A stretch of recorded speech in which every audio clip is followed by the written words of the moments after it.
കുന്നംകുളത്ത് വീട് കുത്തി തുറന്ന് 35 പവൻ കവർന്നു. കുന്നംകുളം തൃശൂർ സംസ്ഥാന പാതയിൽ ശാസ്ത്രിജി നഗറിൽ തെക്കേക്കര പറമ്പിൽ പ്രീതിയുടെ വീടാണ് കുത്തി തുറന്ന് കവർച്ച നടത്തിയത്. ക്രിസ്മസ് ദിവസം അർദ്ധരാത്രി കവർച്ച നടന്നെന്നാണ് നിഗമനം. കവർച്ച നടക്കുമ്പോൾ ബാങ്ക് ഉദ്യോഗസ്ഥയായ പ്രീത മാത്രമേ വീട്ടിലുണ്ടായിരുന്നുള്ളൂ. മകനും മരുമകളും ബന്ധുവീട്ടിൽ വിരുന്നുപോയിരിക്കുകയായിരുന്നു. വീടിന്റെ മുകൾ നിലയിലെ വാതിൽ തകർത്താണ് മോഷ്ടാവ് അകത്ത് കയറിയത്. മുറിയിലെ അലമാരകൾ കുത്തിത്തുറന്ന സാധനങ്ങൾ വലിച്ചു വാരിയിട്ടിട്ടുണ്ട്. താഴത്തെ നിലയിലെ കിടപ്പുമുറികളിലൊന്നിൽ സൂക്ഷിച്ച 35 പവൻ സ്വർണ്ണാഭരണങ്ങൾ സേഫ് തകർത്താണ് കവർന്നത്. സമീപത്തെ മറ്റൊരു വീട്ടിലും കവർച്ചാശ്രമം നടന്നു. ചെറുവത്തൂർ വീട്ടിൽ റീനയുടെ വീടിന് പുറകുവശത്തെ ഗ്രിൽ കമ്പിപ്പാര ഉപയോഗിച്ച് തകർത്ത മോഷ്ടാവ് വീടിനകത്ത് കയറിയിട്ടില്ല.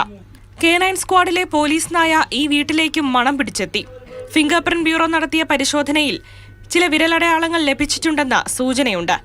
കുന്നംകുളം പോലീസ് CCTV ക്യാമറകൾ കേന്ദ്രീകരിച്ചുൾപ്പെടെ അന്വേഷണം ആരംഭിച്ചിട്ടുണ്ട്.